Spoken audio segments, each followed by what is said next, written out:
नमस्कार दोस्तों, self study वाला पे आप सभी का स्वागत है। हम कर रहे हैं यूपीपीसीएस मेंस के लिए यूपी स्पेशल का कंप्लीट कोर्स। जीएस फिफ्थ की ये हमारी 20th क्लास है। उत्तर प्रदेश का आधुनिक इतिहास अभी हम पढ़ रहे हैं। उसमें उत्तर प्रदेश में ब्रिटिश आधिपत्य कैसे हुआ, कैसे अंग्रेजों का कब्जा हुआ, वो हमने कल की क्लास में देखा था। आज हमें देखना है आधुनिक उत्तर प्रदेश का सबसे महत्वपूर्ण टॉपिक 1857 की क्रांति। ये हमने आपको पहले भी बताया था कि प्राचीन जो इतिहास है उत्तर प्रदेश का प्राचीन इतिहास, वहाँ 16 महाजनपद सबसे महत्वपूर्ण है। यह 1857 की क्रांति, हर साल इससे क्वेश्चन आ रहे हैं। तो पहले हम यही देखते हैं क्या क्वेश्चन आए हुए हैं ना। 1857 का रिपोर्ट 6 ओके, यहाँ पे हमें मिलेगा। देखो, एक क्वेश्चन 2024 में आया है कि 1857 की क्रांति के पश्चात ब्रिटिश सरकार की अवध के तालुकेदारों के प्रति क्या नीति थी। ठीक, जो तालुकेदार थे अवध के, तो पहले तो इनसे इनकी जमीनें, इनके अधिकार छीने जा रहे थे 1857 की क्रांति से पहले, है ना। इसलिए इन्होंने भी उसमें भाग लिया। बाद में वो नीति पूरी तरह से बदल दी गई और अगर ये लॉयल बने रहते हैं तो इनके और अधिकारों की सुरक्षा की गई। ठीक, तो 24 में क्वेश्चन आया। उससे पहले देखिए 23 में 1857 के स्वतंत्रता समर में उत्तर प्रदेश के योद्धाओं का योगदान बताओ। ठीक, तो नए पैटर्न में 2 साल और दोनों साल इस पे क्वेश्चन आया है 1857 के रिवोल्ट पे। और भी आ सकता है कि एक यही क्वेश्चन आ सकता है कि पूरे भारत में 1857 की क्रांति का एपिसेंटर या गढ़ उत्तर प्रदेश को माना जाता है। तो क्वेश्चन आ सकता है कि उत्तर प्रदेश को गढ़ क्यों माना जाता है। बाकी उत्तर प्रदेश में 57 की क्रांति के कारण बताओ, उसके उत्तर प्रदेश पे प्रभाव बताओ, ये सब तो बन ही सकते हैं। जैसे अभी हमने देखा, ओवरऑल उत्तर प्रदेश की जगह उन्होंने उत्तर प्रदेश के एक सेक्शन तालुकेदारों पे प्रभाव पूछ लिया। तालुकेदारों की नीति में क्या परिवर्तन आया, वो एक तरह से उनके प्रभाव ही तो पूछ रहे हैं, या राजस्व नीति में परिवर्तन पूछ रहे हैं ना। तो ये 2 क्वेश्चन यहाँ से आए हुए हैं, हमने कल भी इनको देखा था। हम ये टॉपिक अपना शुरू करते हैं। ओके, तो हम इसमें 4-5 चीजें पढ़ेंगे। पहले कि उत्तर प्रदेश इसका एपिसेंटर या केंद्र या गढ़ क्यों था, नंबर 1। नंबर 2, कारण क्या थे। नंबर 3, प्रभाव क्या थे।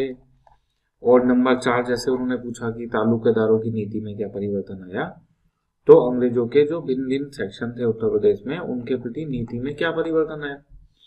और नंबर 5, उत्तर प्रदेश के जो योद्धा हैं उनका 1857 की क्रांति में योगदान। तो ये वाला टॉपिक हम छोड़ के ये चारों अभी पढ़ेंगे। ये वाला टॉपिक हम कहाँ पढ़ेंगे, अलग से सिलेबस में पॉइंट है। उत्तर प्रदेश के स्वतंत्रता संग्राम में जो व्यक्ति या जो प्रसिद्ध व्यक्ति हैं, तो जब हम व्यक्ति पढ़ेंगे तो उन्हें हम सेक्शन वाइज ही पढ़ेंगे कि 1857 की क्रांति में कौन प्रसिद्ध व्यक्ति थे, सविनय अवज्ञा आंदोलन में कौन प्रसिद्ध व्यक्ति थे, है ना। तो वो 2 तरह से यूज आएगा। एक तो ऐसे कि पूरा आ जाए 1857 की क्रांति में योद्धा बताओ, तो हम लाइन से सब लिख देंगे, मंगल पांडे, धन सिंह गुर्जर, रानी लक्ष्मीबाई, है ना, और बेगम हजरत महल, डन। और अगर कोई एक आ गया, रानी लक्ष्मीबाई, बेगम हजरत महल, तो हम वो भी लिख देंगे। हमें उस हिसाब से हम कवर करेंगे इसको, कि कवर तो हम कहीं भी कर सकते हैं, यहाँ पे भी वहां पे भी, बट आपके लिए जो मोस्ट प्रोडक्टिव वे हो सकता है हम उस हिसाब से उसको करने की कोशिश करेंगे। तो ये 4 बातें हम आज पढ़ लेंगे। अब मान लो ये क्वेश्चन आ जाए कि उत्तर प्रदेश को एपिसेंटर क्यों कहा जाता है ना। तो वही एक छोटा सा इंट्रो, एक छोटा सा कंक्लूजन और हेडिंग डाल के कि एपिसेंटर क्यों कहा जाता है, उसके फिर कारण लिखने शुरू कर देंगे 1 बाई 1 नंबर डाल के ना। तो आप क्या लिख सकते हो इसमें, शुरुआत से लेके, है ना। देखो, जो इस क्रांति की शुरुआत हुई मेरठ से मानी जाती है ना, और जो इसका प्रमुख गढ़ रहे हैं जैसे कि झांसी, अवध, और अलीगढ़ में आप पढ़ोगे खान अब्दुल गफ्फार खान, अलीगढ़ बरेली, है ना। तो ये आप ये बातें यहाँ पे लिख सकते हो कि ये उत्तर प्रदेश को एक एपिसेंटर की भूमिका में रखते हैं, या इनकी वजह से वो एपिसेंटर की भूमिका मानी जाती है ना। हल्का सा हिंट आपने दे दिया आंसर का, फिर आप हेडिंग डाल के एक एक बातें बताओगे कि भाई उत्तर प्रदेश ने कौन सी अहम भूमिका अदा की जिसकी वजह से एपिसेंटर माना जा रहा है। आप ये भी लिख सकते हो कि उत्तर प्रदेश ने एक बहुत महत्वपूर्ण भूमिका निभाई जिसकी वजह से उसको एपिसेंटर माना जाता है, और फिर आप ये हेडिंग डाल दोगे उत्तर प्रदेश की भूमिका, फिर बताओगे क्या क्या महत्वपूर्ण भूमिका, 1 बाई 1, है ना। जो इससे पहले हमने आपको इंट्रो बताया, फिर वो आप वो कंक्लूजन में यूज कर सकते हो, ठीक है ना। चलो, तो पहला महत्व देख रहे हैं सबसे पहले, origin point of the revolt. आप सबको बताइए, है ना, मेरठ। डेट भी याद करना और इसको लिख के आना, और ये प्री में भी आ सकती है। तो मेरठ में 10 मई 1857 को ये रिवोल्ट शुरू हुआ, और ये जो जिन्होंने रिवोल्ट किया था वो वहां से दिल्ली पहुंचे, और फिर ये पूरे इंडिया में फैला। तो इसका तो ओरिजिन ही उत्तर प्रदेश में हो रहा है। पहला पॉइंट हो गया हमें कि हम उत्तर प्रदेश को एपिसेंटर क्यों बोल रहे हैं, गढ़ क्यों बोल रहे हैं इस क्रांति का। पहला पॉइंट कि ये क्रांति शुरू ही हमारे उत्तर प्रदेश से हुई थी। दूसरा पॉइंट कि उत्तर प्रदेश में ये बहुत बड़े ज्योग्राफिकल एरिया में फैली थी दूसरे राज्यों की तुलना में। तो अब आपको यहाँ बताने पड़ेंगे कुछ क्षेत्र, है ना। तो मेरठ में थी, कानपुर में नाना साहेब थे, लखनऊ में बेगम हजरत महल थी, एंड झांसी में रानी लक्ष्मीबाई, बरेली में खान बहादुर खान, फैजाबाद, बस्ती, गोरखपुर, इन सब इलाकों में फैली। जो भी 2-3 एग्जाम्पल आपको याद आ जाए, इतना बड़ा क्वेश्चन थोड़ा ना होता है कि वहां पूरी रामायण लिख पाए ना। आप बस यहाँ बाइट स्प्रेड ज्योग्राफिकल स्प्रेड करके आप उसको ऐसे भी कर सकते हो कि एक मैप ही बना दो आप, है ना, उसी में दिखा दो। यहाँ लिख दो झांसी, रानी लक्ष्मीबाई, ठीक, कहीं पे लिख दो आप बरेली, खान अब्दुल गफ्फार खान, लखनऊ, कानपुर, ऐसे करके आप दिखा सकते हो मैप में भी। कम लिखने से आपको कम में ज्यादा बातें बताना, ये आपको सीखना पड़ेगा कि लिखें कम और इन्फॉर्मेशन ज्यादा लें। 2 पॉइंट पता चल गए आपको उत्तर प्रदेश को गढ़ क्यों मानने। क्रांति के प्रमुख केंद्र यूपी में थे, क्रांति शुरू यूपी से हुई थी, 2 बातें पता चली। तीसरी बात, जो इसके फेमस लीडर थे जैसे नाना साहेब, बेगम हजरत महल, रानी लक्ष्मीबाई, खान बहादुर खान, मौलवी अहमदुल्ला शाह फैजाबाद में, है ना। तो व्यापक क्षेत्र में थी, और क्रांति के कई महान नेता हमारे उत्तर प्रदेश से थे, ठीक है ना। अगला पॉइंट कि यहाँ पे जनता से इनको सपोर्ट मिला, स्ट्रॉन्ग लोकल सपोर्ट यूपी में। किसानों ने भी करा, जिन जमींदार या तालुकेदारों से उनकी जमींदारी छीनी जा रही थी उन्होंने भी भाग लिया, अभी बताया था थोड़ी देर पहले ना। और जो आर्टिजन्स थे, कलाकार थे, जिनके बिजनेस बंद हो रहे थे क्योंकि अंग्रेज डीइंडस्ट्रियलाइजेशन को बढ़ावा देते थे, तो उन्होंने भी भाग लिया, ठीक। तो अर्बन एरिया में अपराइजिंग हुई, उसमें आप बस इतना स्ट्रॉन्ग लोकल सपोर्ट, और उसके बाद में ये 2-3 नाम लिख के अपना छोड़ सकते हो कि पीजेंट, डिस्प्लेस्ड, जमींदार, आर्टिजन, ये पूरा आप बस पढ़ के छोड़ देना, इसको यूज करने की जरूरत नहीं है। दूसरा, जो जैसे इसका तात्कालिक कारण तो आपको पता होगा कि वो चर्बी वाले कारतूस माना जाता है। उससे जो ठीक पहले की घटना है वो है अवध का विलय। अवध को बड़ा अंग्रेजों का वफादार माना जाता था, और जब अवध के साथ अंग्रेजों ने धोखा करा तो उसे गलत नजरिए से देखा गया, और जनता में और जो उनके फ्यूडल लॉर्ड्स थे उनमें काफी असंतोष था। तो इसे हम एक अलग कारण भी लिख सकते हैं। ऊपर क्षेत्र में तो हमने बताया ही कि जो एनेक्सेशन ऑफ अवध था उससे लोगों के अंदर काफी गुस्सा था, और ये भी एक मेजर ट्रिगर था। डन। तो चूंकि उसके जो मेजर ट्रिगर हैं, जैसे कारतूस जो थे, तो उनको मेरठ में विद्रोह होना, उससे पहले बंगाल के बैरकपुर में, है ना, हम अभी चूंकि यूपी का लिख रहे हैं तो उसको ही दिखाएंगे, और फिर ये अवध वाली घटना, ये उससे पहले किया है ना। तो जो मेन चीजें हैं जिनकी वजह से 1857 की क्रांति हो रही है ना कहीं वो यूपी में हो रही है, तो इस वजह से यूपी को उसका गढ़ माना जा रहा है। अच्छा, जब बेगम हजरत महल हार जाती हैं तो उनके बाद में भी जो उनके फॉलोअर्स हैं वो तराई रीजन में गुरिल्ला वारफेयर जारी रखते हैं। ये हमने कल की क्लास में भी देखा था, है ना। तो यहां से हमने ओवरऑल ये समझाया कि कैसे जो 1857 की क्रांति है उसके प्रमुख नेता, उसके प्रमुख क्षेत्र, उसकी प्रमुख घटनाएं, ये सब चीजें, उसके प्रमुख कारण, ये सब उत्तर प्रदेश में हो रहे हैं। और इसके लास्ट में फिर हम बस एक कंक्लूजन लिख सकते हैं कि उपरोक्त के आधार पर कहा जा सकता है कि उत्तर प्रदेश 1857 की क्रांति का एपिसेंटर था, है ना। थोड़ी सी समरी लिख सकते हैं उसकी कि 57 के विद्रोह से लेके और जो झांसी अवध के युद्ध तक, कुछ इस तरह से आप कोई समरी बना के उसमें लिख सकते हो, ठीक। कि जो वहां पे विद्रोह हुए उत्तर प्रदेश में, जिस कारण से इसे इसका एपिसेंटर माना जाता है, ठीक है ना।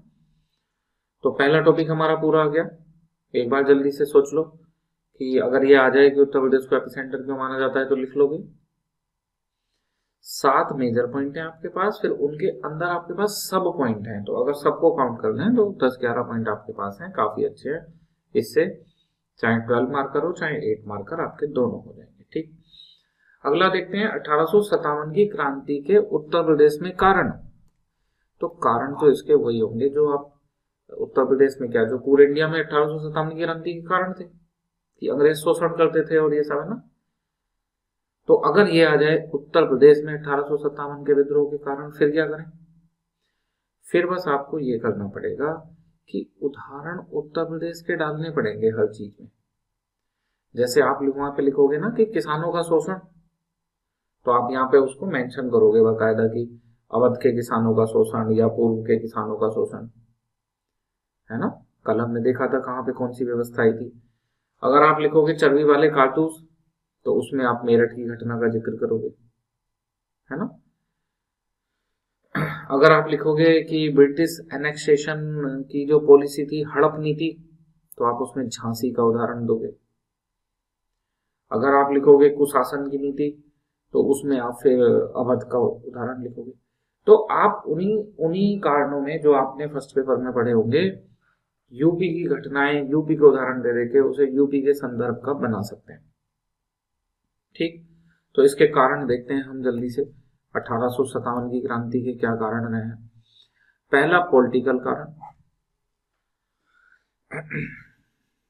राजनीतिक कारण क्या होगा, जो जो प्रिंसली स्टेट है उन पे कब्जा करना, है ना, उनके फ्यूडल लॉर्ड्स को परेशान करना, उनके इंटरनल अफेयर्स में इंटरफेरेंस करना। तो एनेक्सेशन ऑफ अवध, वाजिद अली शाह अंतिम रूलर थे। तो कल की क्लास में हमने देखा था जनरल आउटरम की रिपोर्ट, है ना, और मिस गवर्नेंस के ग्राउंड पे इनको मिला दिया गया। दूसरा, अवध के बाद में क्या पढ़ेंगे आप, Jhansi, doctrine of lapse, done, इसके आधार पे झांसी को मिला दिया गया। इसके अलावा जो ट्रेडिशनल पॉलिटिकल पावर थी या जो फ्यूडल लॉर्ड्स थे, लखनऊ, कानपुर, झांसी, मतलब यहाँ पे तो ये हो ही गए झांसी और अवध की, वाराणसी में और बाकी जगह। तो धीरे धीरे करके उनके साथ भी कुछ कुछ शोषण करा जा रहा था। जैसे हमने कल देखा था कि चैत सिंह का रिवोल्ट था और वो सब, है ना। 2 पॉइंट लिख देना, कोई चिंता की बात नहीं, बहुत पॉइंट है आगे आपके पास। तो एक मेन पॉइंट हो गया, 2 उसके सब पॉइंट हो गए। पहला कारण पता चल गया, ये राजे महाराजाओं ने ही तो बाद में अंग्रेजों के खिलाफ विद्रोह कर दिया 1857 की क्रांति, जिसमें किसानों का शोषण हो रहा था, तो वो भी शामिल हो गए। जो आर्टिजन्स थे उनके व्यापार बंद हो रहे थे, तो वो भी शामिल हो गए, क्योंकि राजा ही तो उनका मेन खरीदार था। उस राजा को आप हटा रहे हो, है ना। तो धीरे धीरे क्रांति का रूप ले लिया, जो कि एक एक्चुअल में जो राजा महाराजाओं का पदस्थ किया जा रहा था, इसका इस क्रांति में बड़ा कारण माना जाता है इसको, है ना। दूसरा कारण क्या है, इकोनॉमिक कारण, हाई लैंड रेवेन्यू। ना, राजाओं ने क्रांति शुरू करी और किसान, एक्चुअल में वैसे देखें जो इंसिडेंट है वो तो सैनिक से आएगा ना। सैनिकों ने क्रांति शुरू करी, फिर राजाओं ने उस क्रांति को बड़े स्तर पे ले गए, फिर उसमें किसान शामिल हो गए, उसमें मजदूर शामिल हो गए, और उसमें जो छोटे उद्योग कर रहे थे, है ना, वो लोग भी शामिल हो गए जो वो थे, कलाकारी बोल सकते हैं ना, जो एमएसएमई टाइप के उद्योग चला रहे थे, वो लोग भी शामिल हो गए। ठीक, तो ये लोग क्यों शामिल हो रहे थे, मेन बात ये है। मिलिट्री वाले क्यों शामिल हुए वो यहाँ पे समझेंगे, ये वाले लोग क्यों शामिल हुए वो यहाँ पे समझेंगे, ये राजा क्यों शामिल हुए ये हमने अभी पॉलिटिकल कोज में पढ़ लिया है ना। किसान मजदूर उद्योगपति क्यों शामिल हो रहे हैं वो इकोनॉमिक कोज में पढ़ेंगे कि भाई हाई लैंड रेवेन्यू ले रहे हैं, तो किसान तो शामिल हो गई फिर, है ना। अब जैसे ब्रिटिशर्स हो गए, तालुकेदार हो गए, फिर पीजेंट हो गए, तो जो तालुकादार इनको ब्रिटिशर्स को लोन नहीं दे पा रहा उसको भी हटा दे रहे हैं, तो इसमें भी असंतोष है, तो ये भी शामिल हो जाएंगे, है ना। जो अच्छे तालुकेदार हैं, किसानों का शोषण नहीं कर रहे थे, जिससे उनका राजस्व कम था, फिर वो ब्रिटिशर्स का दे नहीं पाते थे राजस्व, सनसेट लो लगा रखा था इन्होंने, तो उनकी तालुकेदारी छीनी जाएगी, तो उनमें भी असंतोष होगा, तो ये इस वजह से शामिल हो गए। जो मजदूर वर्ग था, उद्योगपति वर्ग था, वो क्यों शामिल हो रहे हैं, जो आर्टिसनल इकोनॉमी है उसको ये लोग खत्म कर रहे हैं, तो जो उसमें कारीगर हैं, हस्तशिल्प उद्योग वाले, वो सब तो फिर शामिल होंगे। ऐसे क्यों हो रहा था, ब्रिटिश गुड्स को बढ़ावा देते थे इंडिया में कि ये सामान वहां से आके बिके, तो हमारा वाला कहाँ बिकेगा, उसको बिकने नहीं देंगे, तो जो वो सामान को बना रहा है वो तो बेरोजगार हो जाएगा, है ना। तो जो अपने कारीगर थे इनमें भी असंतोष था, मजदूर वर्ग में असंतोष था, किसान वर्ग में असंतोष था, सैनिकों ने इस युद्ध को शुरू करा, उसके कोज अभी हम पढ़ेंगे, राजाओं ने इसको आगे बढ़ाया, पॉलिटिकल कोज हमने पढ़ लिए, और किसान और ये सब लोग इसमें शामिल हुए, तो इकोनॉमिक कोज वो भी हमने देख लिया। अब है मिलिट्री कोज की भाई मिलिट्री वालों ने क्यों शुरू कर दिया था ये संघर्ष। पहला, इनके साथ डिस्क्रिमिनेशन होता था, जो ब्रिटेन से आते थे सेना में उन्हें तो अच्छा वेतन, अच्छा रहन सहन, अच्छा खाना पीना मिलता था, और जो भारत के लोग होते थे उनका वेतन कम होता था, उन्हें सम्मान भी नहीं दिया जाता था, मान सम्मान, उनका प्रमोशन भी नहीं करते थे ज्यादा, तो ये भेदभाव उनको समझ आता था, उनके अंदर है ना, एक एक उनके अंदर पहले से असंतोष था कि हमारे साथ भेदभाव हो रहा है। डन। दूसरा, ये जो लोग हैं जो परेशान हो रहे हैं, किसान, मजदूर, कारीगर, इनके ही तो भाई हैं जो सेना में शामिल हो रखे हैं, है ना, खासकर अपना उत्तर प्रदेश के मामले में। तो जब एक भाई परेशान होगा तो दूसरे भाई को तो समस्या होगी, एक भाई किसान है जो परेशान है, दूसरा भाई सेना में है, तो क्या सेना वाले भाई को अपने किसान भाई की परेशानी नजर नहीं आती होगी। इसकी वजह से भी सैनिकों में असंतोष था, उनके साथ भेदभाव हो रहा था, इस वजह से भी असंतोष था। और जो तात्कालिक कारण था कि बंदूक चेंज की और नई वाली बंदूक में चर्बी वाले कारतूस का इस्तेमाल किया गया, हिंदू और मुस्लिम को लगा कि उनके तो धर्म पे हमला हो रहा है, चूंकि ऐसे माना गया कि उसमें गाय की चर्बी और सूअर की चर्बी का इस्तेमाल किया गया, है ना, तो उनको लगा कि उनके धर्म पे हमला हो रहा है, उनका धर्म भ्रष्ट करने का प्रयास किया जा रहा है। ठीक, तो सेना क्यों शामिल हुई पता चल गया, राजे महाराजे क्यों शामिल हुए पता चल गया, किसान मजदूर कारीगर क्यों शामिल हुए ये पता चल गया। ठीक, जो भी हस्तशिल्प वाले थे, और क्या कारण थे भाई, है ना, धार्मिक कारण, कि ऐसे लग रहा था लोगों को कि ये क्रिश्चियन मिशनरियों के माध्यम से भारत के लोगों को, हिंदुओं को, मुसलमानों को, बौद्ध जैन को, सबको ईसाई बनाना चाहते हैं, है ना। 1813 से मिली थी इसकी अनुमति, क्रिश्चियन मिशनरियों को भारत में प्रचार प्रसार करने की अनुमति, है ना। तो वहां से ये चीजें सब आने लगी। एंड कई बार क्या होता है कि अच्छी चीजें भी अगर सामने वाले को कॉन्फिडेंस में लेके ना की जाए तब भी उसको बुरी लगती है, भले से उसके काम की बात क्यों ना हो, लेकिन उसकी इच्छा के विपरीत होगी तो वो उसको मानेगा नहीं, है ना। जैसे आप ऐसे मान सकते हो कि भारत के संविधान में अनुच्छेद 44 में कॉमन सिविल कोड लिखा हुआ है ना, समान नागरिक संहिता। तो इसका सही तरीका क्या है, मान लो ये मुस्लिम समुदाय के लिए अच्छा है, या जो और कोई ट्राइबल कम्युनिटी है जो इसको नहीं फॉलो कर रहे हैं उनके लिए अच्छा है, लेकिन वो अभी इसको मान नहीं रहे, तो सरकार उन पे थोप नहीं रही अभी, है ना। देश आजाद हुआ 1950 में, संविधान बन गया, 2025 चल रहा है, अभी तक भी इसको लागू नहीं किया गया, है ना। क्योंकि क्या होगा, जब हम जबरन सुधार थोपेंगे तो उधर से प्रतिक्रिया हो सकती है। तो ये अंग्रेजों के समय पे हुआ, इतिहास हमें ये चीजें सिखाता है। अंग्रेजों ने सोशल रिफॉर्म किए, जो कुछ सोशल रिफॉर्मर थे जो संख्या में बहुत कम थे, जैसे राजा राम मोहन राय, सवर्जन विद्यासागर, तो उनके प्रयास से, उनकी बात मान के अंग्रेजों ने भारत में सामाजिक सुधार करे। लेकिन भारतीयों को वो अपने मामलों में, अपनी संस्कृति में, धर्म में हस्तक्षेप लगा। तभी तो अंग्रेजों ने 1857 की क्रांति के बाद ये जो सोशल रिफॉर्म है बंद कर दिए इनको, बहुत धीमी स्पीड इनकी हो गई, और भारतीयों के मामले में अहस्तक्षेप की नीति अपनाई है ना, रिलीजियस मैटर में एंड कल्चरल मैटर में, इन सब में। ठीक, धर्म को सहारा बना के डिवाइड एंड रूल की पॉलिसी की, जाति को सहारा बनाया, तो वो अलग बातें हैं, बट कि उनमें रिफॉर्म नहीं किया है ना, वो प्रोसीजर बहुत ज्यादा स्लो हो गया, स्लो। क्यों? क्योंकि ये रिफॉर्म थोपे जा रहे थे, सोसाइटी का एक बड़ा सेक्शन इनको मान नहीं रहा था, उनको पहले से लग रहा था कि हमारे धर्म पे खतरा है। डन। एंड जो कंजर्वेटिव हिंदू मुस्लिम पॉपुलेशन थी, जो रूढ़िवादी लोग थे, जो पुरानी प्रथाओं को चलते रहने देना चाहते थे, उन्होंने इनका व्यापक विरोध किया। ठीक, तो इस वजह से भी 1857 की क्रांति को एक बढ़ावा मिला, क्योंकि लोग अंग्रेजी शासन से खुश नहीं थे, तो वो उनके विरुद्ध खड़े हो गए। ये भी एक कारण है सोशल रिफॉर्म करना। ये तो थोड़ा ऐसे है कि वो तो अच्छा काम कर रहे थे, पर कारण, पर बाकी सब थोड़ा ना अच्छी बात है। अगला कारण displacement of traditional elites work.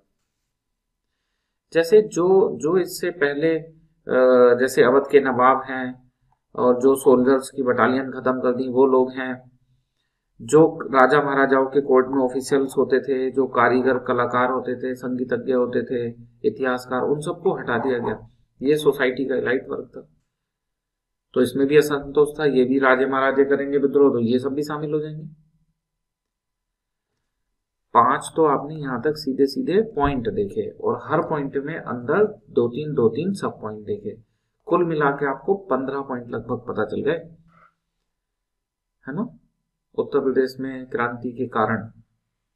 ठीक, फिर आप उसको वो कर सकते हो कि 1857 में जो एक चिंगारी थी, वो भारत के स्तर पे क्रांति बनी, और उत्तर प्रदेश इस क्रांति का जन्म स्थान बना, है ना।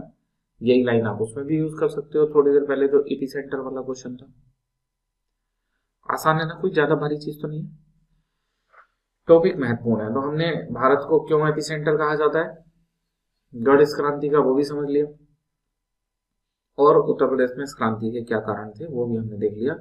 अब उत्तर प्रदेश पे इस क्रांति के प्रभाव क्या हुए, देखो काफी दूरगामी प्रभाव हुए ना। पहला प्रभाव है ब्रूटल सप्रेशन एंड डिप्रेशन, है ना।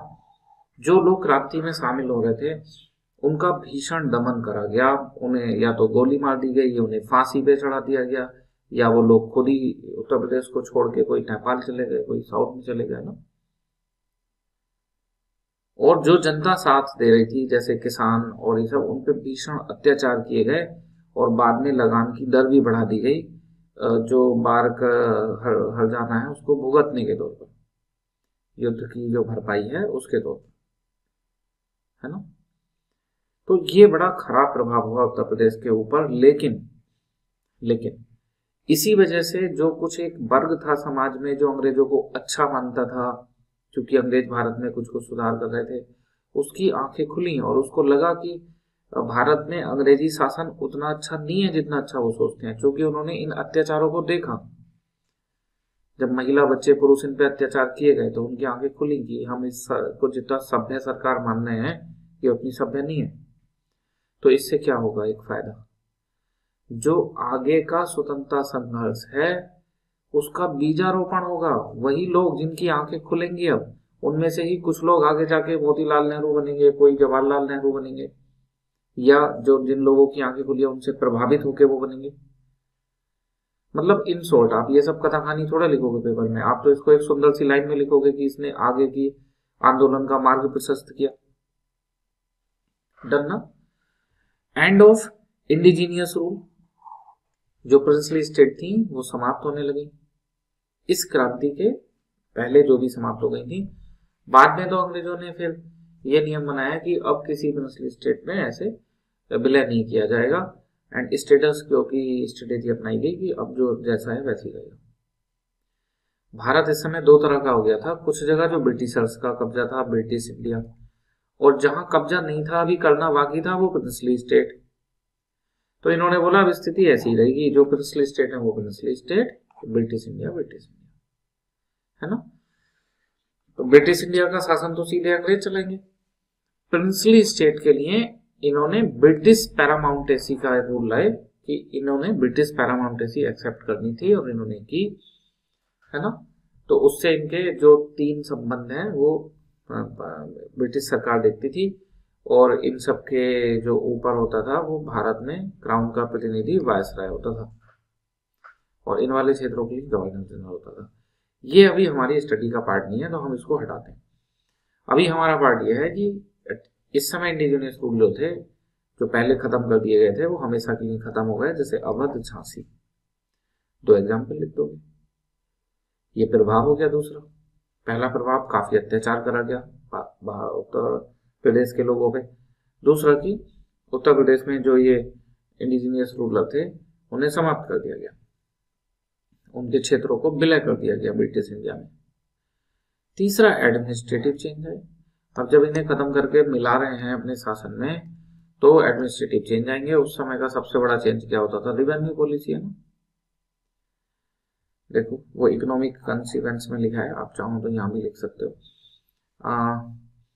जैसे एक ये आपको पता ही होगा, 1857 की क्रांति के बाद ईस्ट इंडिया कंपनी को खत्म कर दिया गया। अभी तक भारत पे इसका कब्जा था, और इससे शासन लेके ब्रिटिश क्राउन को दे दिया गया।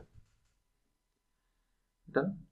इकोनॉमी के चेंजेस अभी हम समझ लेंगे आगे, उनको छोड़ो आप अभी।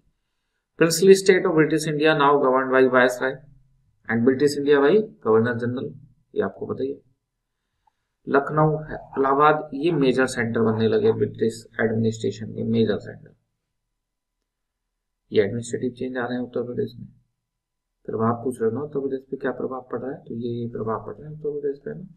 पहला शोषण बहुत ज्यादा हुआ है, दूसरा उत्तर प्रदेश के जो देसी राजा थे 1857 की क्रांति तक, जिन जो अपना स्वतंत्रता का संघर्ष लड़ रहे थे एक तरह से, तो उनका परमानेंट विलय कर दिया गया है ना, जो भारत की स्वतंत्रता के लिए और अपने क्षेत्र को बचाने के लिए लड़ रहे थे, सब लोग एकजुट हो गए। अगली जो प्रभाव हुआ है वो राजस्व नीति में बड़ा प्रभाव आया है। जैसे पहले राजस्व नीति क्या थी कि ब्रिटिशर्स पीजेंट से टैक्स वसूलने के लिए जो पहले ट्रेडिशनल तालुकेदार या सामंत होते थे, फ्यूडल लॉर्ड्स होते थे, उनको हटा रहे थे। उनके प्रति बड़ा सख्त नियम बना रखा था, सनसेट का लॉ लाए हुए थे ना। अगर ये समय पे लगान ना बने तो इन्हें हटा दिया जाता था, इनके खिलाफ कार्रवाई की जाती थी। तो ये लोग तो युद्ध में शामिल हो गए, तो क्या करा होगा? जैसे राजा महाराजा सैनिकों के साथ करा, तो इन्हें भी मार दिया क्या? नहीं, इनके साथ ऐसा नहीं करा। इन्हें इनके जो इनसे जमींदारी छीनी थी वो वापस दे दी, और खाली वापस ही नहीं दी, इनको बोला अगर तुम हमारे लिए विश्वसनीय बने रहोगे, लॉयल बने रहोगे, तो किसान कोई भी आंदोलन आपके खिलाफ करते हैं तो हम आपको सुरक्षा देंगे। सुरक्षा देनी शुरू कर दी, जमीन वापस कर दी, सुरक्षा अलग से दे दी, ऊपर से मान सम्मान भी दिया। इन्हें फिर से टाइटल दिए गए, राजा महाराजा, है ना, इस तरह के टाइटल इनको दिए गए। तो क्या क्या प्रभाव हो रहा है आप समझ रहे हो? राजस्व में पुरानी नीति को फिर से रिस्टोर कर दिया जा रहा है। अब ये जो थे किसान, ये तो संख्या में बहुत ज्यादा थे, ये भी तो असंतोष था, ये भी तो विद्रोह में शामिल हुए थे, तो अंग्रेजों को इनके साथ भी यही करना चाहिए था, इनकी भी मांगे मान लेते। पर ये तो पूरी जनता है भारत की, फिर तो पूरा सुशासन ही नहीं हो जाता। तो ये गुड गवर्नेंस की स्थिति हो जाती है अंग्रेजों के, है ना। सरकार की कुछ लिमिटेशंस होती हैं, तो ना तो अंग्रेज ऐसा करना चाहते थे, फिर वो शोषण कैसे कर पाते भारतीयों का। तो उन्होंने कि एक छोटे ग्रुप को खुश रखो और एक बड़े ग्रुप पे कंट्रोल रखो, इस नीति को अपनाया। ये भी डिवाइड एंड रूल पॉलिसी का ही पार्ट था। अंग्रेजों ने किसानों को कोई रियायत नहीं दी, मजदूर को, कारीगर को कोई रियायत नहीं दी। ये तालुकेदार जो प्रभावशाली लोग थे, सक्षम लोग थे, इन्होंने फिर भारतीय जनता और अंग्रेजों के बीच में बफर का काम करा, अपनी खुद की लठैत सेना रखी, है ना, और ये विद्रोह को वहां तक पहुंचने ही नहीं देते थे। तो इससे भी कुछ चीजें हुई, आगे हम देखेंगे। उत्तर प्रदेश में जो किसान आंदोलन है उनका शुरुआत पानी रहती है यहीं से, है ना, जब शोषण बहुत ज्यादा बढ़ गया। इकोनॉमिक कंसिक्वेंसेस ये क्या हुए उत्तर प्रदेश में, तो आप सोच के बताओ, किसानों पे इतना ज्यादा टैक्स लगाओगे, उस पर जमीन में लगाने को कुछ बचेगा ही नहीं, तो जो एग्रीकल्चर है उसमें तो समस्या आने लगेगी, है ना। तो एक ये तो कई कारण है, देखो, एक तो वार रिलेटेड डिस्ट्रक्शन, युद्ध के समय फसलों को नष्ट होना, है ना। और दूसरा कि आगे इसमें कहीं लिखा होगा, देखना आप एक मिनट, कि शोषण बहुत ज्यादा कर रहे थे इनसे, टैक्सेशन हाई ज्यादा था बार बार की कॉस्ट रिकवर करने के लिए, तो उससे भी कृषि पे भार ज्यादा आया। पढ़ लिया इसका प्रभाव, है ना। इसके बाद में आता है कि सोशल इम्पैक्ट क्या हुआ, इसमें भी चेंजेस आए, है ना। तो जो मुस्लिम थे उस समय, जिन लोगों ने विद्रोह किया, जैसे मंगल पांडे, है ना, या फिर वो दिल्ली के जो मुगल बादशाह थे उनके पास चले गए, तो जो अपर कास्ट हिंदू हैं और जो मुस्लिम हैं उन्हें अंग्रेजों ने संदेह की दृष्टि से देखना शुरू किया, इनको इग्नोर करना शुरू किया, इन्हें सरकारी पदों में नहीं रखा, इनके साथ भेदभाव शुरू कर दिया, है ना। बाद में फिर वो क्या करेंगे, हिंदू के एक पर्टिकुलर ग्रुप के साथ अपीजमेंट की पॉलिसी करेंगे कि उन्हें सरकारी सुविधाएं और ये सब देंगे, लेकिन मुस्लिमों के साथ फिर भी भेदभाव करेंगे। और फिर एक समय ऐसा आएगा जब हिंदू स्वतंत्रता की मांग करने लगेंगे, तो फिर वो मुस्लिम की बात माननी शुरू कर देंगे और मुस्लिम अपीजमेंट की पॉलिसी अपनाएंगे।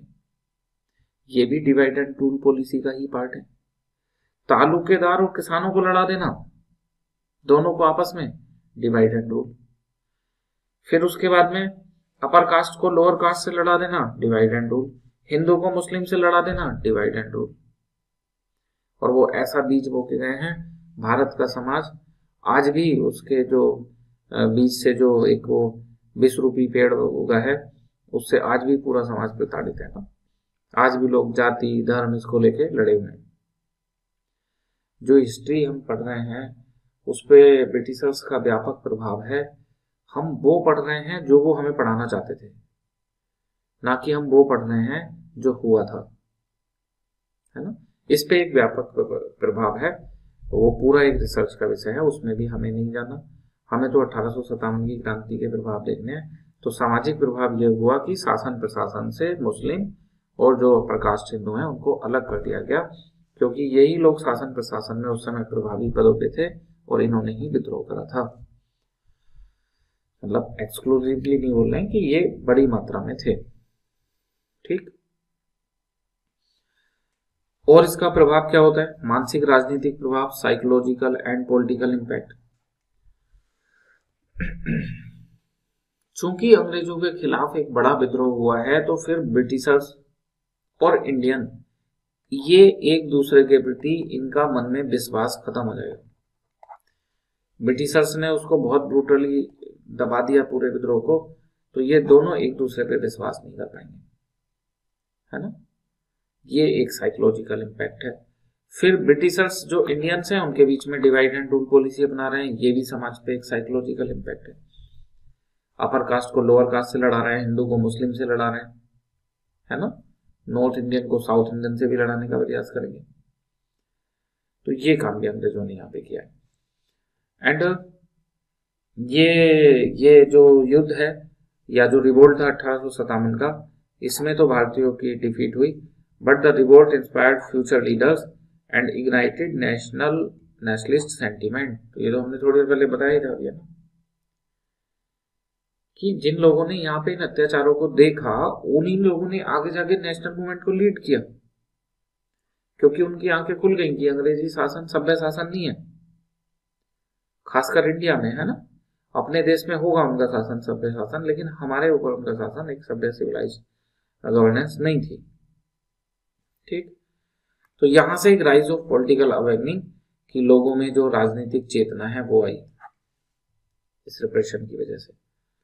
और देखो लिखा है इंडियन नेशनल कांग्रेस के जो अर्ली लीडर हैं वो इमर्ज हुए। तो ये हमने उत्तर प्रदेश पे व्यापक प्रभाव देख लिए। इसमें भी हमने 7-8 पॉइंट देखे, फिर उनमें सब पॉइंट देखे। एक बार से कुछ नहीं होगा, आप चाहो तो इसका रिवीजन कर सकते हो, और रिवीजन के लिए हमने वो कर ही रखा है कि जो सेक्शन, एक मेजर सेक्शन पूरा हो जा रहा है 8-10 क्लास में, तो हम उसका एक कंबाइंड वीडियो डाल रहे हैं। और हम आप लोगों से ये अपेक्षा करते हैं कि आप इसके बाद में उसको देखेंगे एज ए रिवीजन। अगर आप चाहते हो कि आपका यूपी स्पेशल बहुत अच्छा हो जाए, हमें पता है आपका मन नहीं करता रिवीजन का, आपका तो मन ये करता है बस कि और आपको बहुत सारी चीजें मिलती रहें और वो सब कहीं कोने में जाके दब जाएं, इकट्ठी हो जाएं, फिर पेपर में कुछ ना याद आए आपको। ऐसा चाहता कोई नहीं, लेकिन करता ऐसे ही है ना। जब आप रिवीजन ही नहीं करोगे तो आपको कहाँ से याद आएगा। आप मत पढ़ो 10 जगह से, एक जगह से पढ़ो, लेकिन उसका बार बार रिवीजन करते रहो, है ना। वो आपके लिए ज्यादा फ्रूटफुल होगा। मत भागो कंटेंट के पीछे। यकीन मानो प्री के तो नंबर जुड़ते नहीं, मेंस में मिलते हैं। मेंस में समस्या ये आएगी लिखते समय कि कंटेंट ज्यादा है, इसको कम कैसे लिखें। समय कम पड़ गया, आते 20 क्वेश्चन थे, कर 16-17 ही पाए।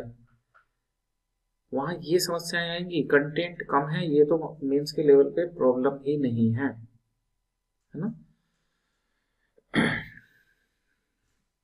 तो रिवीजन आप जरूर करते रहना। रिवीजन की क्लास के लिए हम एक कुछ कंबाइंड क्लास बना के उसका समरी डाल देते हैं। अभी तक प्राचीन इतिहास, प्राचीन शहर, मध्यकालीन वो डला हुआ है, आधुनिक पूरा होती है, आधुनिक भी डालेंगे। ऐसे ही GS 6 पेपर में भी बीच बीच में बड़ी क्लास होंगी, आशा है आप उन क्लासों को करते रहेंगे। अब ये देखते हैं ब्रिटिश नीति बदली क्या क्या। 1857 की क्रांति के बाद अलग अलग समूह के लिए नीति बदल गई। जैसे तालुकेदार के जमींदार के लिए तो अच्छी हो गई, किसानों के लिए खराब हो गई, है ना। समाज के लिए भी खराब हो गई, क्योंकि डिवाइड एंड रूल आ गया।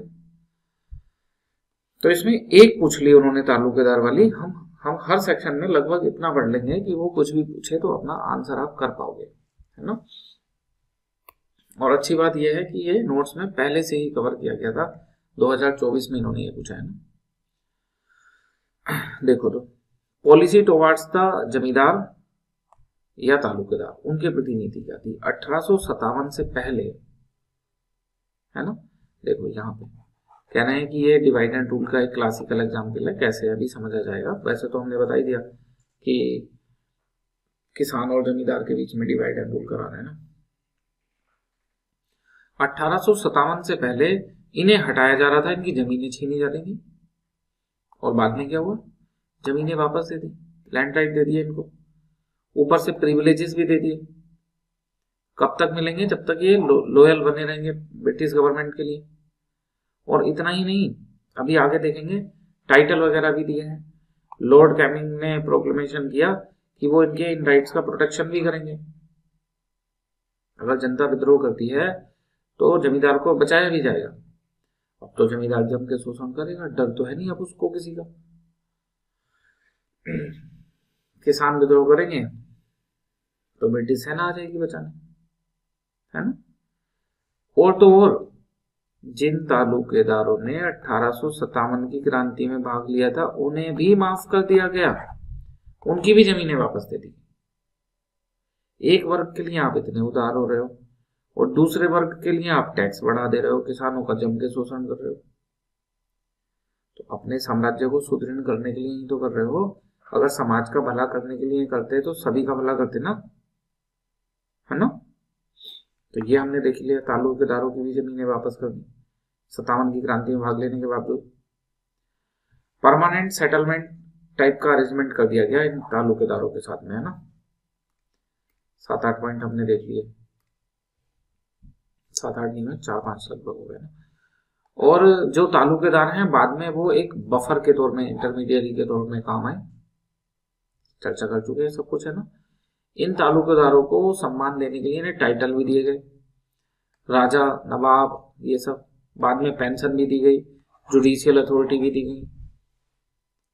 लिख लोगे अगर ये क्वेश्चन आ जाए कि ब्रिटिश तालुकेदारों के प्रति क्या नीति अपनाई है ना, तो उनको पोजीशन और मजबूत स्ट्रेंथन करने की नीति अपनाई। ठीक है ना। किसानों के खिलाफ इन्हें कोई शोषण नहीं दिया, लैंड रेवेन्यू और बढ़ा दिया और इनका शोषण और ज्यादा बढ़ा दिया, है ना। तो इनके खिलाफ जो नीति थी वो खराब थी और बार के खजाने के रूप में टैक्स के रेट को और ज्यादा बढ़ा दिया गया था। तो किसान और भी ज्यादा मार्जिनलाइज हो गया, और भी ज्यादा गरीब हो गया, ये इसका इम्पैक्ट हुआ। 3-4 पॉइंट आपको पता चल गया। अब आ जाए तो कुछ आप जो लैंड रेवेन्यू पॉलिसी है वहां से कवर कर लेंगे थोड़ा सा, है ना, कि मनसबदारी और क्या नाम है उसका, जमींदारी व्यवस्था लागू की गई, उसने शोषण किया। मुस्लिम के प्रति पॉलिसी अभी बताई दी, उन्हें शंका संदेह की दृष्टि से देखा गया, उनका दमन किया गया, हरासमेंट किया गया, डिस्क्रिमिनेशन किया गया, उनकी जमीनें छीन ली गई, जो संरक्षण वगैरह था वो उनसे छीन लिया गया, है ना। और जो मदरसे में ट्रेडिशनल इस्लामिक एजुकेशन ये सब दी जा रही थी उन पे प्रतिबंध लगा दिए गए 1857 की क्रांति के बाद।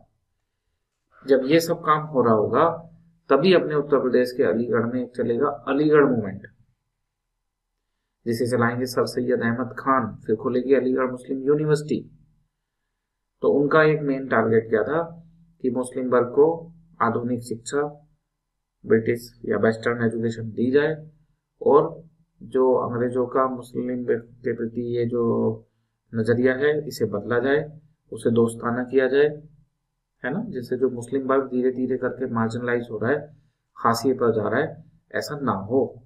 उन्होंने अपनी कौम के बारे में ऐसा सोचा, है ना।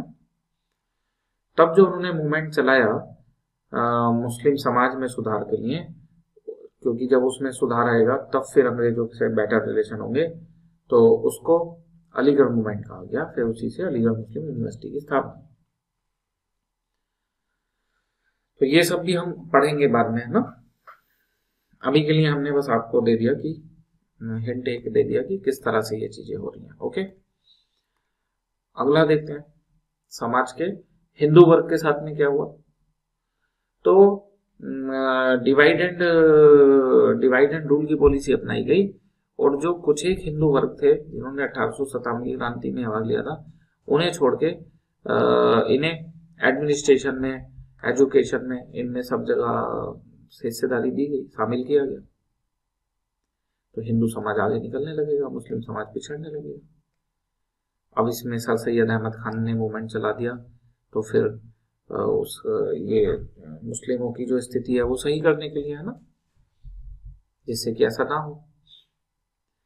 तो वेस्टर्न एजुकेशन, जॉब, ये सब जो है वो हिंदुओं के लिए बढ़ा दी गई। एक्चुअल में वो ये डिवाइड एंड रूल पॉलिसी का ही पार्ट है, हमने पहले ही बता दिया, कभी हिंदुओं के समर्थन में, कभी मुस्लिम के समर्थन में, कुल मिलाकर डिवाइड एंड रूल इनको करना था। ठीक, तो इससे सोसाइटी में कम्युनल डिवीजन हुआ, हिंदू मिडिल क्लास का इमरजेंस हुआ, जिन लोगों को ये सब जॉब वगैरह मिलेंगी। आर्मी के साथ क्या करा गया, सब यूपी के रेफरेंस में बढ़ रहा है ना। तो यूपी की जो आर्मी थी जिसमें ब्राह्मण थे, राजपूत थे, इन सबको राजनीतिक रूप से अनरिलायबल, अविश्वसनीय या मतलब गैर जिम्मेदाराना माना गया और इनकी जगह सेना में गोरखा, पंजाब, सिख, इन लोगों को भर्ती करा गया और उन्हें बहादुर सैनिक बताया गया।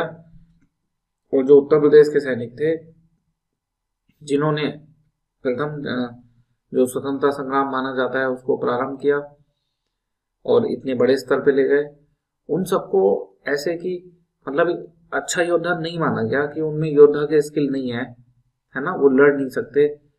तो वो आज भी सोसाइटी में परसेप्शन है ना, आप मूवी में कई जगह देखते होंगे सिख बटालियन, गोरखा बटालियन, तो उनको दिखाया जाता है कि वो काफी मतलब अच्छे बटालियन हैं और वो काफ़ी अच्छे बटालियन होंगे भी, है ना। लेकिन वो बटालियन अच्छे हैं तो उसमें यूपी के बटालियन खराब हैं, ऐसे नहीं कहा जा सकता। ये अंग्रेजों ने एक साजिश के तौर पे फैलाया था जिससे इनकी संख्या कम की जा सके और इनकी संख्या जो ब्रिटिश आर्मी थी उसमें कम कर दी गई, है ना। ये सब आपने पढ़ा होगा, पील कमीशन या कुछ इस तरह से बनाया गया था, है ना।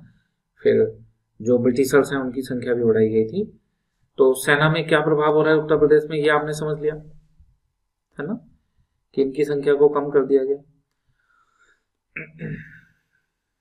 रिक्रूटमेंट कम हो गई इनकी यहाँ से, उनकी जगह देखो पंजाब, गोरखा, पठान, उनको मार्शल एंड लॉयल माना गया कि उन्हें युद्ध आता भी है और वो लॉयल भी हैं गवर्नमेंट के लिए। जो मिलिट्री कैंटोनमेंट थे या जो इनके आर्मी के आर्म्स के डिपोट थे जहाँ पे हथियार गोला बारूद रहते थे, उनको भी यहाँ पे कम किया गया। उनको लग गया ना कि ये लोग तो विद्रोह कर देंगे, तो हटा दो यहाँ से सारा सामान, है ना। रियासतों के साथ थोड़ा अच्छा हुआ, इनकी जो हड़प की नीति थी वो छोड़ दी गई कि अब हम इन्हें कब्जा करके ब्रिटिश इंडिया में नहीं मिलाएंगे प्रिंसली स्टेट को। कैसे रूल करेंगे इन पे, मिला लेते तो कैसे हो जाता डायरेक्ट, इसको तो मना कर दिया, तो अब कैसे रूल करेंगे, इनडायरेक्ट। इनडायरेक्ट रूल करने का तरीका क्या है, ब्रिटिश पैरामाउंटेसी इन्हें मानने के लिए बाध्य करो, ये मान जाएंगे। फिर इनके 3 मामले जो विदेशी मामले थे, है ना, और विदेशी और संचार और एक कोई और मामला था ना, तो वो ब्रिटिश गवर्नमेंट को मिल जाएंगे, यानी कि क्राउन को मिल जाएंगे। इनडायरेक्टली ये इनके प्रभाव में रहेंगे, ठीक है ना। तो ये काम ब्रिटिश जो प्रिंसली स्टेट है उनके साथ किया गया। डन। बाकी उत्तर प्रदेश में कुछ प्रशासनिक सुधार किए गए, सामाजिक सुधार तो बंद कर दिया है ना, प्रशासनिक सुधार कुछ कुछ हुए। तो ये हम देख चुके हैं पहले भी कि ईस्ट इंडिया कंपनी को खत्म कर दिया, ब्रिटिश क्राउन को शासन चला गया। रिलीजन में इंटरफेरेंस नहीं करेंगे, लॉ में सबके साथ इक्वल ट्रीटमेंट करेंगे, पब्लिक एम्प्लॉयमेंट में सबके साथ इक्वल ट्रीटमेंट करेंगे, ये सब बोला गया, हालांकि इनको लागू नहीं करा गया। हमने देखा कि इसी में किसी को जॉब कम किसी को ज्यादा देके बार बार अपीजमेंट की पॉलिसी अपनाई गई, तुष्टीकरण, है ना, एक वर्ग को खुश कर दो और दूसरे को उससे लड़ा दो। सामाजिक सुधार हम पढ़ चुके हैं कि इसके बाद में जो ब्रिटिशर्स हैं वो रिलक्टेंट थे रिफॉर्म्स को लेके, और उनकी अनिच्छा का कारण था कि उनको लगता था कि इन रिफॉर्म की वजह से भारतीय समाज असंतुष्ट हो गया, क्योंकि उन्होंने सती, विडोरी मैरिज, फीमेल एजुकेशन, इससे रिलेटेड कुछ कुछ किया था। जो परंपरागत समाज था उसके जो रूढ़िवादी तत्व थे उनको पसंद नहीं था, तो भारतीयों ने इसे अपने मामलों में हस्तक्षेप माना, तो अंग्रेजों ने सुधार करने बंद कर दिए, है ना। तो हमने क्या क्या पढ़ लिया, उत्तर प्रदेश गढ़ क्यों था ये पढ़ लिया, कारण क्या थे ये पढ़ लिए, है ना, प्रभाव क्या थे ये पढ़ लिए, और समाज के अलग अलग वर्ग के लिए अंग्रेजों ने 1857 की क्रांति के बाद क्या नीति अपनाई ये भी हमने पढ़ लिया। अब एक लास्ट टॉपिक इसका बचा कि उत्तर प्रदेश के किन किन योद्धाओं ने 1857 की क्रांति में भाग लिया, ये हमने बता दिया। हम पढ़ेंगे सारी पर्सनालिटी एक साथ, तो उसके साथ में हम इसको देखेंगे, ठीक है, देखेंगे सब, छोड़ेंगे कुछ नहीं, है ना। जहां से भी हमें लगेगा मेंस में क्वेश्चन बन सकता है उसे हम पूरा कवर करेंगे, और इसी में आपके प्री के काम की सारी चीजें इसी में होती रहेंगी, ठीक। तो आज इस वीडियो में इतना ही। जय हिंद, जय भारत।